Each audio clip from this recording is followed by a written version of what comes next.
নমস্কার বন্ধুরা, আজকে আমি বানাবো নতুন আলু ফুলকপি মটরশুঁটি দিয়ে মাছের মাথার ঝোল। মাছের মাথার ঝোল এমনিতেই যেভাবেই রান্না করুন না কেন খেতে ভীষণই ভালো লাগে, তবে আজকে আমি যেভাবে রান্না করব খেতে ভীষণ ভালো লাগে। তো প্রেসার কুকারে আমি আলু সেদ্ধ করতে বসিয়ে দিচ্ছি। 6টা আলু দিয়েছি, গোল গোল যে এখন নতুন লাল আলুগুলো হয় ওই আলুগুলো, খেতে ভীষণই ভালো লাগে। তো এখন আমি কেটে নিচ্ছি একটা টমেটো।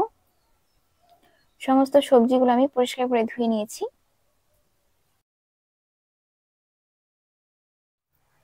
আর একটা পেঁয়াজ কেটে নিচ্ছি। কাঁচা লঙ্কাগুলো চিড়ে নিচ্ছি। এখনকার কাঁচা লঙ্কা অনেক ঝাল, কয়েকটা দিলেই হয়ে যায়। তো এখন আমি অল্প একটু রসুন আর অল্প আদা এই বাটিটায় গ্লাসটা দিয়ে থেতো করে নেব, একদম বাটার মতো হয়ে যায়। সবসময় বাটাটা ব্যবহার করতে ভালো লাগে না, আর আমার মিক্সার গ্রাইন্ডারও নেই। তো আমি আদা রসুনগুলো এই বাটিতেই থেতো করে নিই, তাড়াতাড়িও হয় আর বাটার মতনই হয়। তো আমি বেশিরভাগ সময় আদা রসুনগুলো বাটিতেই করি, আর না হলে যদি ইচ্ছে হয় তাহলে পাটাতে করি। আর সর্ষে পোস্ত বাটতে হলে তখনই পাটাটা ব্যবহার করি। তো যাই হোক বন্ধুরা, আলুগুলো আমি ছিলে নিচ্ছি। পাত্রটা গরম হয়ে গেছে, তো পরিমাণ মতো তেল দিয়ে দিচ্ছি। তেল গরম হয়ে গেছে, ফোড়নে দিয়ে দিচ্ছি অল্প একটু জিরা, অল্প একটু লবণ, আর দিয়ে দিচ্ছি অল্প একটু হলুদ গুঁড়ো। ফোড়নটা ব্রাউন কালার হয়ে গেছে, প্রথমে আমি ফুলকপিগুলো ভেজে তুলে নেব। গ্যাসের আঁচটা একদম লোতে রেখে ফুলকপিগুলো ভেজে নেব। ভালো করে নেড়ে চেড়ে নিলাম, তো একটু কিছুক্ষণের জন্য ঢেকে দিলাম। বন্ধুরা, ফুলকপিগুলো ভাজা হয়ে গেছে, তো ফুলকপিগুলো আমি তুলে নিচ্ছি। এখন আমি দিয়ে দিচ্ছি টমেটো, কাঁচা লঙ্কা, পেঁয়াজ কুচি, পরিমাণ মতো লবণ। ভালো করে নেড়ে চেড়ে নিয়ে একটু কিছুক্ষণের জন্য ঢেকে দেব। ঢাকনাটা নামিয়ে নিচ্ছি। তো ভালো করে একটুখানি নেড়ে চেড়ে নিচ্ছি, পেঁয়াজ আর টমেটোটা যাতে করে ভালোভাবে নরম হয়ে যায়, তো তার জন্য আমি অল্প একটু জল দিয়ে দিলাম। তো দেখুন বন্ধুরা, পেঁয়াজ টমেটো কিন্তু খুব সুন্দর নরম হয়ে এসেছে। তো এখন আমি এই হাতাটা দিয়ে পেঁয়াজ আর টমেটোটা খুব ভালো করে গলিয়ে দেব, যাতে করে পেস্টের মতো হয়ে যায়। পেঁয়াজ আর টমেটো যাতে করে ভাজা না হয়ে যায়, প্রথমে একটুখানি ভেজে তারপর অল্প একটু জল দিয়ে পেঁয়াজ আর টমেটোটা এভাবে গলিয়ে নিতে হবে। এভাবে রান্নাটা করলে খেতে অনেক ভালো লাগে। তো যাই হোক বন্ধুরা, এখন আমি দিয়ে দিচ্ছি আদা রসুন বাটা। ভালো করে নেড়ে চেড়ে নিয়ে মশলাটা আমি আরো একটু কিছুক্ষণের জন্য ঢেকে দেব। আদা রসুনের কাঁচা গন্ধটা চলে গেছে, তো এখন আমি এর মধ্যে গুঁড়ো মশলা অ্যাড করব। দিয়ে দিচ্ছি পরিমাণ মতো হলুদ গুঁড়ো, লাল লঙ্কার গুঁড়ো, জিরে ধনিয়ার গুঁড়ো। ভালো করে একটু নেড়েচেড়ে নিয়ে মশলাটা একটুখানি ভেজে নেব।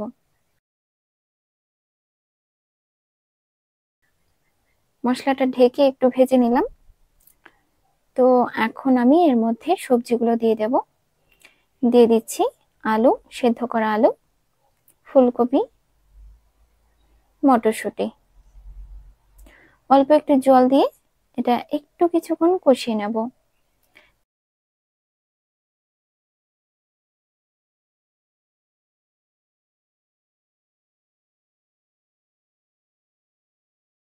ভালো করে নেড়েচেড়ে নিলাম, তো একটু কিছুক্ষণের জন্য ঢেকে দিচ্ছি। দেখুন বন্ধুরা, কত সুন্দর লাগছে দেখতে।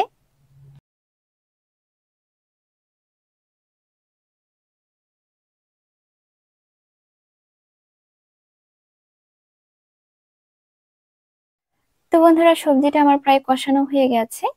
তো ভালো করে নেড়েচেড়ে নিয়ে আমি পরিমাণ মতো জল দিয়ে দেব।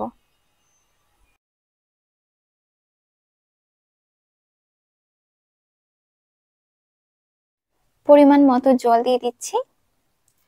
আপনারা যতটুকু ঝোল রাখবেন সেই পরিমাণ অনুযায়ী জলটা দেবেন।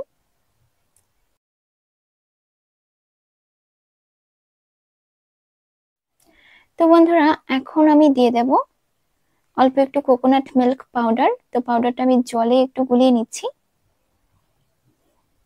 এটা অপশনাল, আপনারা চাইলে দিতেও পারেন বা নাও দিতে পারেন।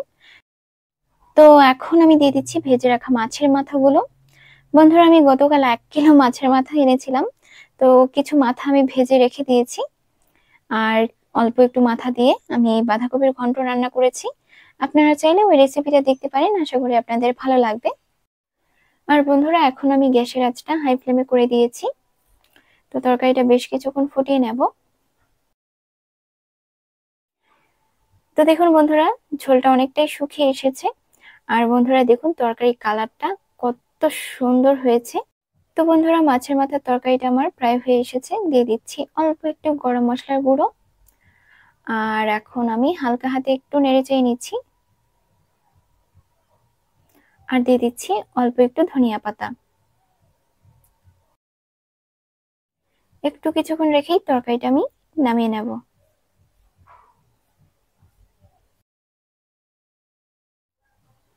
তো বন্ধুরা, গ্যাসটা আমি বন্ধ করে দিলাম। আর বন্ধুরা দেখুন তরকারির কালারটা কত সুন্দর হয়েছে। তো বন্ধুরা, আমার আজকের রেসিপিটি যদি আপনাদের ভালো লাগে তাহলে একবার ট্রাই করতে পারেন। আর লাইক, শেয়ার, কমেন্ট, সাবস্ক্রাইব করে পাশে থাকা বেল আইকনটি অন করে দেবেন। খেতে খুবই সুস্বাদু হয়েছে বন্ধুরা। তো বন্ধুরা, আপনারাও ঝটপট বানিয়ে ফেলুন, একবার ট্রাই করে দেখুন কেমন লাগে। তো ভালো থাকবেন বন্ধুরা, নমস্কার।